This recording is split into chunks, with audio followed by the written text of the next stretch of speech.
Bueno, les dejo grabado para que puedan repasar y ver con tranquilidad los contenidos de la unidad número 5 en los PowerPoint que están compartidos dentro del campus. ¿Eh? Entonces, vamos a empezar con los contenidos de lo que es el abordaje del niño con dificultades motoras. En este caso, que es en la unidad número 5, vamos a ver un concepto básico que debe de considerarse siempre, que es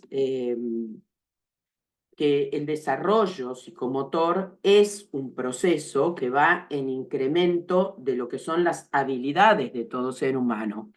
Y esto comienza desde el nacimiento y termina en la edad adulta. Tenemos que tener ese concepto de que el desarrollo es un proceso que va en crecimiento. Ese proceso es evolutivo y no es rígido. Tiene las características propias y la impronta propia de cada uno de los seres humanos.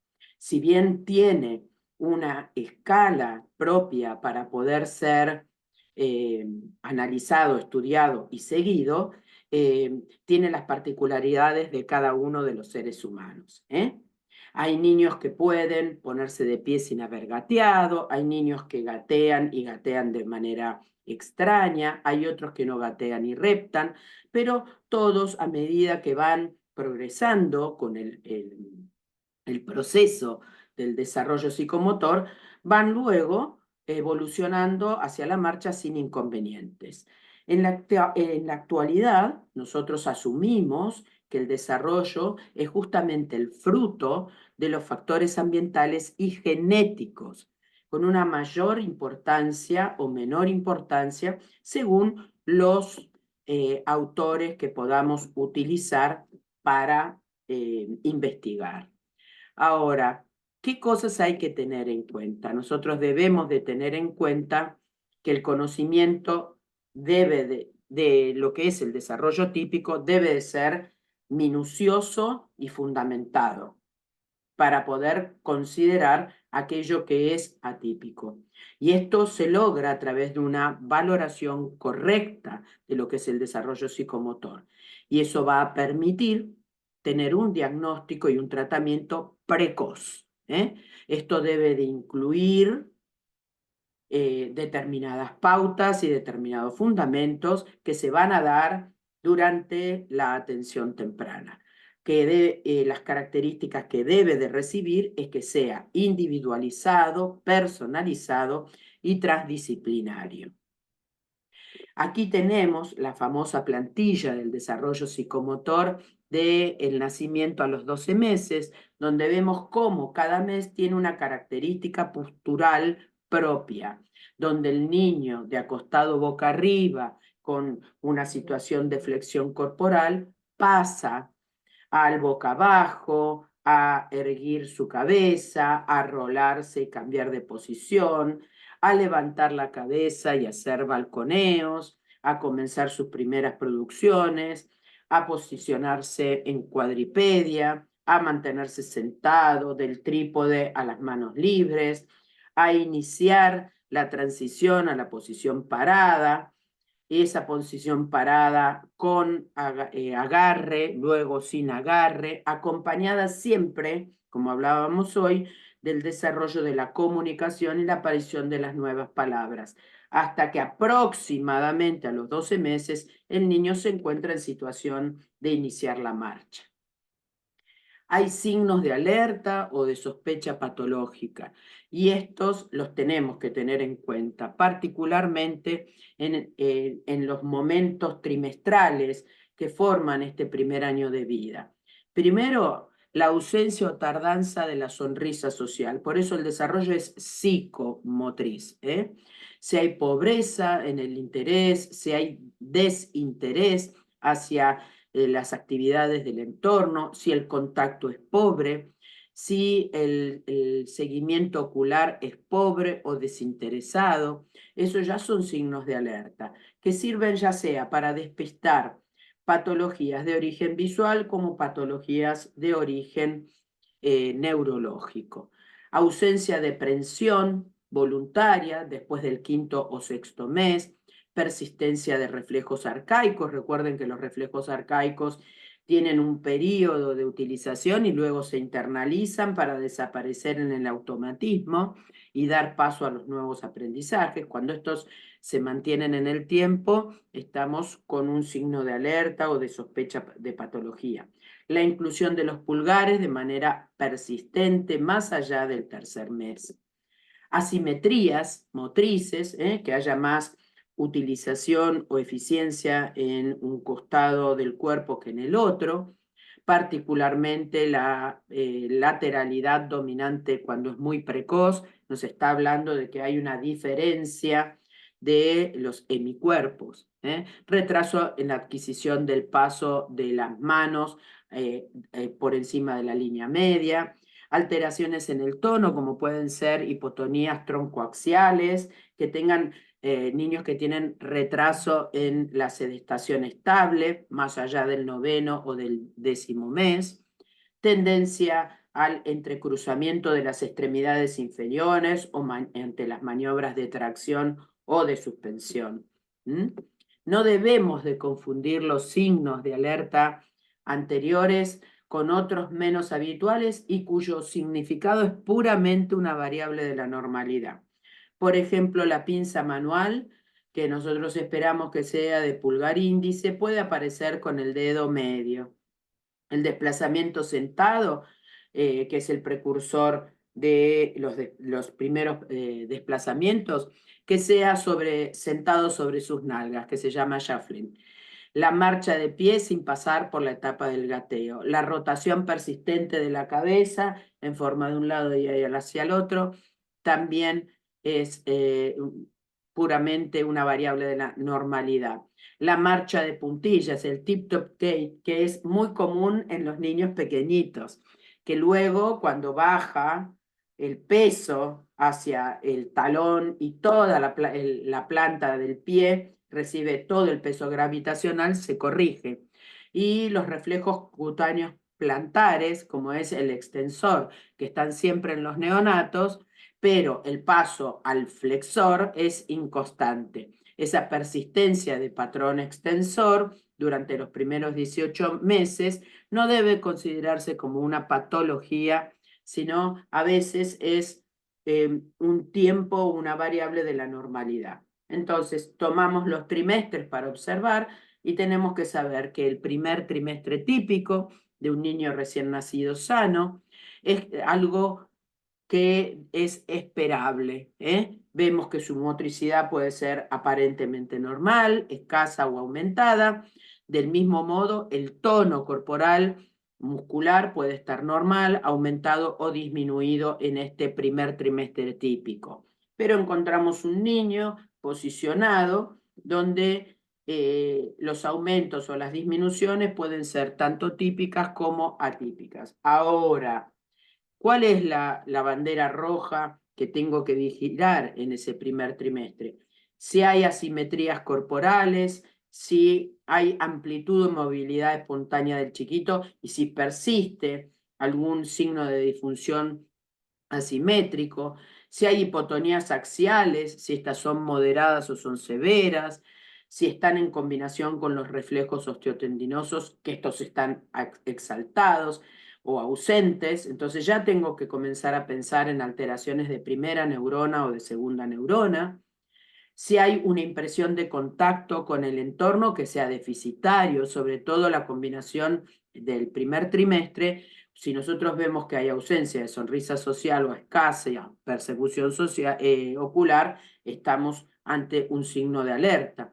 La impresión de contacto con el entorno, cuando este es deficitario, también porque nos habla de que al final del primer trimestre el niño ya tiene que tener una combinación de interacción social que aumente e instale esa sonrisa social como un gesto con un comienzo de intencionalidad de placer ante el rostro humano. Entonces, cuando vemos que esto no se da, tengo banderas rojas del primer trimestre. En el segundo, lo que nosotros tenemos es un niño un niño lactante, cuya movilidad es fásica, es decir, es una movilidad voluntaria, al niño le interesa moverse, y este niño sobre todo comienza sus primeros encaminamientos motores hacia lo que es la aprehensión de los objetos y la utilización de la mano. Por eso ya su cuerpo se pone en posición de búsqueda, pasa de esa posición inicial, enderezando la cabeza y el cuello, y gira o está volteado hacia el lugar de interés, hacia donde quiere dirigirse. Justamente la bandera roja es que esa movilidad fásica o voluntaria esté alterada, que sea poca, que los movimientos de la mano no sean movimientos de acercamiento, sino que sean movimientos con ataques distónicos, o sea, con alteraciones en el tono muscular cuando se va realizando el movimiento. Niños que no pueden pasar de decúbito lateral en el segundo trimestre, que no pueden rotar su cuerpo, es una bandera roja. En la mayor cantidad de los casos, nosotros vemos que existe un débil enderezamiento del decúbito prono y hay una alteración marcada en el tono que se hace observable. Ahora, en el tercer trimestre, nosotros ya vemos en un niño normal que se caracteriza por tener un rápido desarrollo motor voluntario que coordina la mano, la boca y el pie, tiene prensión no solo con la mano sino con los pies, comienza a desarrollar la pinza, desarrolla las funciones masticatorias, tercer trimestre comienza lo que es la alimentación complementaria, aparece la ecolalia silábica como un juego de balbuceo interactivo y presencia de angustia ante la ausencia del referente de apego llamado angustia del octavo mes. Ese es el bebé normal del tercer trimestre. Cuando ponemos banderas rojas, cuando la coordinación mano-boca es inconsistente, cuando la aprehensión de los pies no se logra, cuando la pinza es inadecuada y con un tono alterado o está ausente, cuando la masticación es pobre o está ausente, cuando está ausente la producción vocálica, el juego vocálico, el silabeo, o cuando ni siquiera presenta alteraciones en sus estados emocionales, cuando está ausente la figura del apego. Al final de este tercer trimestre tenemos que encontrar un niño que tiene una sedentación activa, que tiene un gateo bueno, que lo inicia con apoyo de pies, ya está intentando en practicar el famoso caminar del oso, porque él necesita desarrollar una motricidad adecuada que le dé una postura estable y mecanismos de enderezamiento corporal adecuados para pasar hacia la postura erecta. Ahora, con los niños prematuros hay determinadas peculiaridades en el desarrollo motor. Una de ellas es la conocida como hipertonía transitoria. Esto es un incremento del tono, hipertonía es incremento del tono, y se encuentra en forma transitoria, o sea que aparece y luego desaparece en casi el 50% de los niños nacidos con menos de 32 semanas de gestación. Y esto se debe a que la maduración de los músculos se ve alterada con el nacimiento antes de los 40 semanas, que es el momento de la edad gestacional en donde los músculos ya están preparados o madurados para soportar el medio, estar fuera del medio líquido. Como nacen sin esta acción de fuerza de la gravedad, lo normal es que aparezca esta peculiaridad de diferencia en las microfibrillas musculares, que todavía no están maduras, y se exprese como una hipertonía de tipo transitoria. Por otra parte, al finalizar la gestación de forma anticipada, también se sostiene una postura de flexión fisiológica máxima en el prematuro. Entonces eso también hace que este aumento de tono flexor mantenga esta hipertonía durante un tiempo. Pero a medida que el niño va colocándose en una posición de extensión sobre superficies más duras, como son la incubadora, las camitas, las cunas. Esto va haciendo que naturalmente el niño se vaya cambiando la cantidad de tono, del hipertono a bajar el tono. ¿Qué característica tiene esta hipertonía transitoria? Bueno, a los 3 meses ya se corrige, progresa de céfalo caudalmente.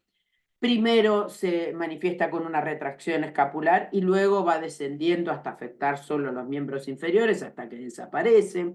No produce retracciones, no tiene asimetrías, no retrasa la adquisición de la sedentación y de la marcha y desaparece definitivamente antes de los 18 meses de edad corregida sin ningún tipo de repercusión para el niño. El retraso motor simple se da en los primeros 2 años de vida, de edad corregida, en el caso de los prematuros, y esto es un retraso natural de la adquisición de las habilidades motoras.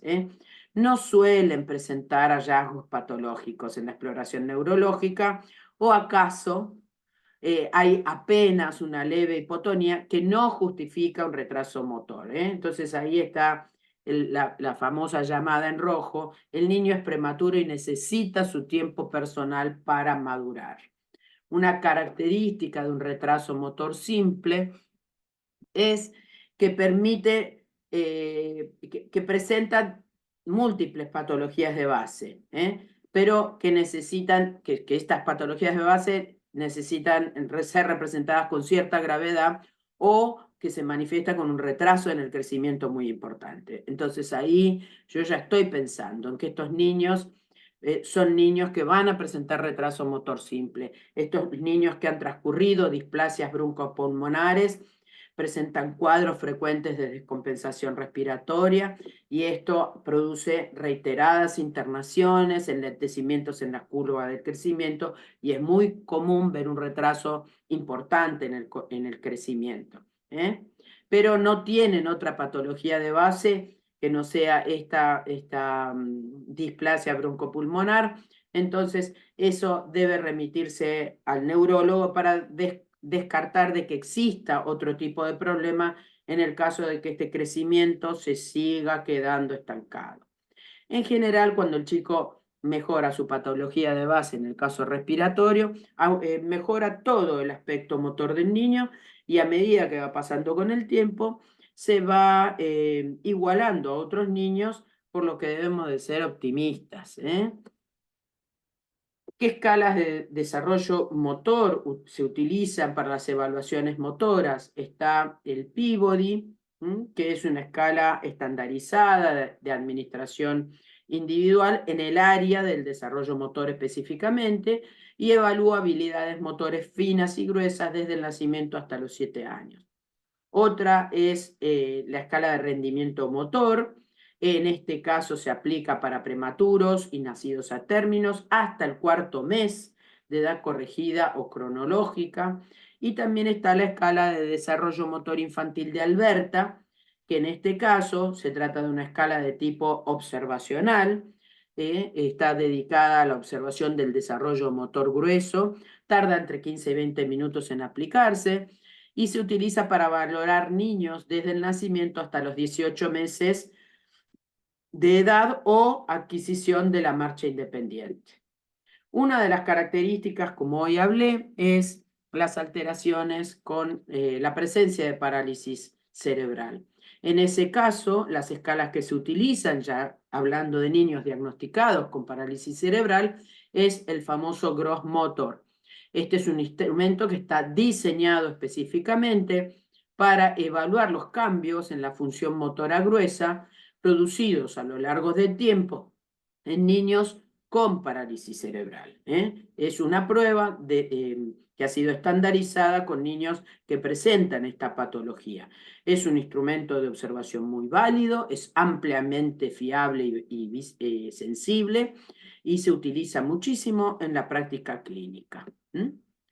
¿Cómo se abordan estos niños con trastornos psicomotores? Bueno, hay técnicas específicas que son las de inhibición y facilitación, en el ámbito del desarrollo psicomotor durante el primer año de vida. Generalmente la llevan adelante los kinesiólogos especializados en neurodesarrollo, y hay diferentes métodos de tratamiento, pero siempre el objetivo que tienen es favorecer o mejorar la adecuada maduración del sistema nervioso en cuanto al desarrollo específicamente a nivel central, es decir, a nivel de los patrones y los tractos motores a nivel cerebral.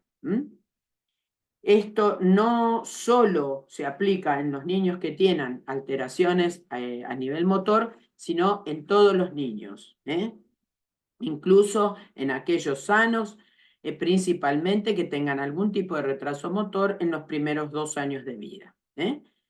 Vemos que esto permite generar una maduración más adecuada y con caminos neuronales más eficientes. Esto produce también una mejora en el desarrollo motor, sin caer, por supuesto, en las comparaciones entre el niño típico y el niño que tiene parálisis cerebral. Pero la técnica de inhibición y facilitación siempre está dirigida a favorecer o mejorar la adecuada maduración del sistema. Actualmente existen organizaciones que están encargadas de dar cursos y certificaciones. Hay que certificarse en neurodesarrollo para decir que uno es especialista en neurodesarrollo y que tiene un dominio amplio en el tema. Esto generalmente está a cargo de las asociaciones internacionales del neurodesarrollo y es lo que antes conocíamos como la formación BOBAT. Es muy utilizado. Hoy hablamos de técnicas de neurodesarrollo, no solamente de BOBAT, porque hablamos de facilitación neuromuscular propioceptiva durante que se da en los niños para mejorar la maduración del sistema nervioso. El tratamiento generalmente lo hace, insisto, las disciplinas de kinesiología, terapia ocupacional o fonoaudiología que se hayan certificado en neurodesarrollo, y esto da patrones posturales que sirven para generar patrones posturales correctos que van evolucionando. Sigue el patrón muscular y el patrón postural típico al punto de utilizar el desarrollo motor normal, y vamos desde la posición de decúbito prono hasta la bipedestación y la marcha, pasando por todas las transiciones posturales que arman lo que son los patrones motores pre-marcha. Uno de los métodos más conocidos, como recién les decía, es el método BOBAT, que es una terapia especializada donde uno debe de formarse y que generalmente esta terapia se aplica para tratar las alteraciones motoras o posturales derivadas de lesiones del sistema nervioso central. Por eso es muy común que los niños con parálisis cerebral sean tratados con estas técnicas. Estas técnicas están basadas o consisten en enseñarle al niño la sensación de movimiento, no los movimientos en sí mismos. ¿Por qué? Porque la sensación habla de la información propioceptiva, que involucra no solo los procesos musculares y posturales, sino las acomodaciones en secuencias correctas a nivel del sistema nervioso central. ¿Por qué necesita que el niño tenga la sensación del movimiento correcto? Porque de esta manera arma caminitos neuronales correctos y evita posteriores deformidades propias de la alteración motora y del tono que el chico presenta. Intenta normalizar el tono muscular hipertónico y se realiza a través de posiciones que son inhibitorias de los reflejos. Estas técnicas de posiciones inhibitorias de los reflejos posturales se aplican y permiten detener centralmente la hipertonía, dando lugar a pequeños periodos de hipotonía, y se trata de que estos periodos pequeños de hipotonía se vayan aumentando en el tiempo y sean cada vez más amplios y permitan entonces nuevos esquemas de tonicidad normal acompañados por propiocepción normal a través de ejercicios que son siempre ejercicios de facilitación. El abordaje en el niño con trastornos motores siempre debe ser un abordaje integral. Uno busca analizar primero en la observación clínica el tipo de tono muscular que el niño presenta y el abordaje del niño, en particular hipotónico, el niño que tiene muy bajo tónico, se va a focalizar primero en buscar el origen o diagnóstico de este hipotono en el niño. Entonces, una vez que se encuentra el diagnóstico, se puede a veces asociar que este hipotono obedece a un daño neurológico por encima de la motoneurona del asta anterior, perdón, y en ese caso estaríamos hablando de una hipotonía que es no paralítica. Ahora, si se encuentra dentro de las hipotonías neonatales, la característica es la dificultad de obtener los reflejos osteotendinosos. Y ahí vemos que el niño no presenta estos reflejos. Una vez superado el periodo neonatal, los cuadros de hipotonía son muy fácilmente reconocibles porque ya tendrían que estar actuando el tono con respuestas correctas. En la hipotonía del lactante en particular, deben en ocasiones, se deben a patologías de origen congénito y se ponen en evidencia otros procesos centrales, como es la hipotonía supranuclear o la hipotonía paralítica, como vimos recién. En el caso de la supranuclear, es el caso de la hipotonía que vemos en las anomalías cromosómicas, como es el síndrome de Down, por ejemplo, en donde vemos que la hipotonía responde a características de una alteración difusa encefálica y está acompañada de otros síntomas asociados que permiten identificar su origen. Hablamos también de que se presentan fenotipos claramente sugestivos. También hay hipotonías que responden a trastornos de tipo metabólico, a infecciones en el sistema nervioso central, incluso encefalopatías hipóxicas isquémicas en las fases iniciales. Y otros síndromes cromosómicos también pueden presentar una hiporreflexia, o sea, una respuesta de los reflejos osteotendinosos muy bajo o pueden presentar anomalías severas en la deglución, como por ejemplo en el caso del síndrome de Prader-Willis. Mientras que las paralíticas, como vimos recién, son afecciones que se dan en la unidad motora, y se debe a que esta afección en el feto, que se encuentra dentro del útero, tiene determinadas fijaciones articulares y entonces allí ya vemos que hay astrogriposis y a veces por consecuencia de un cordón umbilical corto se genera esa hipomotilidad. Esta hipotonía con parálisis habla de que puede deberse a anomalías en las motoneuronas por falta de proteínas. Hay una proteína que la protege a la motoneurona y en ese caso tenemos atrofias musculares espinales, pontocerebelosas y otras anomalías primarias que obedecen a una alteración en la fibra muscular. Y también pueden darse anomalías del nervio periférico y en el neonato puede observarse ocasionalmente. El niño con alteraciones o dificultades motoras es necesario que tenga un equipo multidisciplinario formado por kinesiología, fisiatría, fono, terapia ocupacional, porque la valoración y la atención debe darse de manera integral, así sea que debe ser especializada y cuyos objetivos deben estar mancomunados y centrados en las necesidades de la familia. La bandera roja aquí es que el tratamiento tiene que ser individualizado. No es para todos los niños que tienen alteraciones motoras la misma receta. Y tiene que estar realizado, personalizado en función de la situación en que se encuentra ese niño, no solo en la afectación motriz, sino en sus capacidades cognitivas, en las patologías asociadas y teniendo siempre en cuenta el entorno de la familia.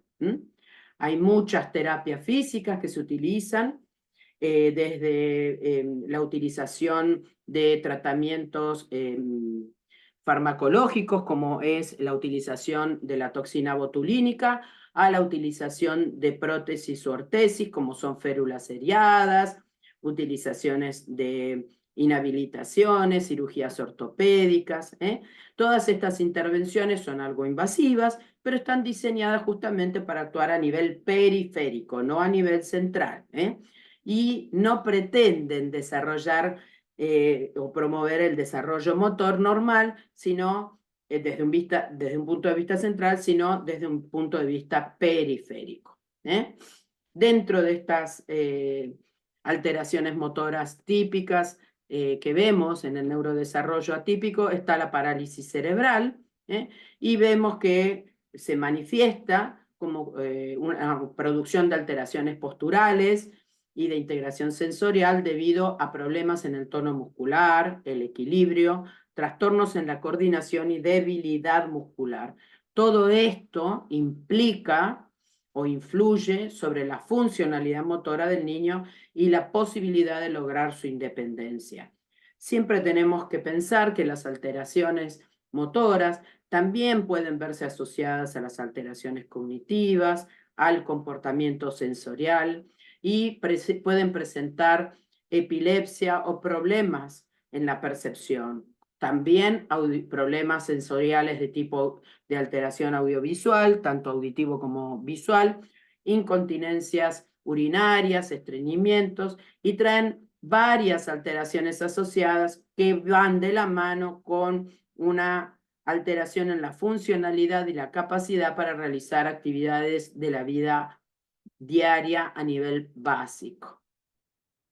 La definición de parálisis cerebral fue evolucionando con el tiempo, desde 1862 hasta la actualidad, que es definida como un conjunto heterogéneo de síndromes neurológicos que no son evolutivos, son secuelares anoxas que han actuado en el sistema nervioso central en los periodos pre, peri y postnatal hasta los 3 años de vida, cuya principal manifestación es el cuadro motor, pudiendo o no ir acompañada de trastornos cognitivos, sensoriales y conductuales.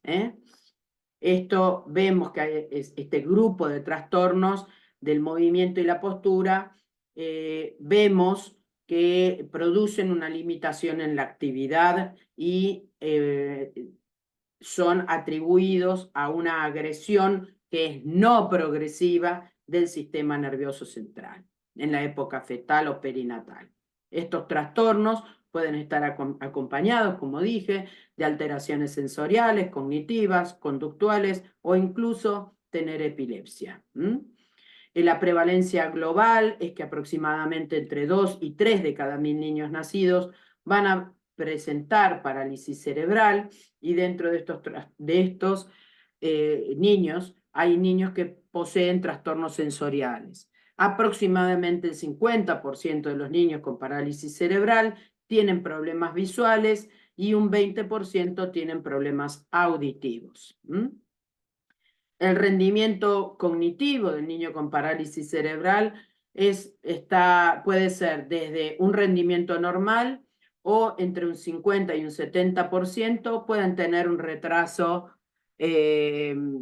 mental severo, frecuente en los niños que tienen tetraplegia, o sea que tienen un compromiso motor severo. Aquellos que tengan un menor grado de retraso motor, como las diplejías o las hemiplejías, son niños que tienen rendimiento cognitivo más cercano a lo normal, sin inconvenientes.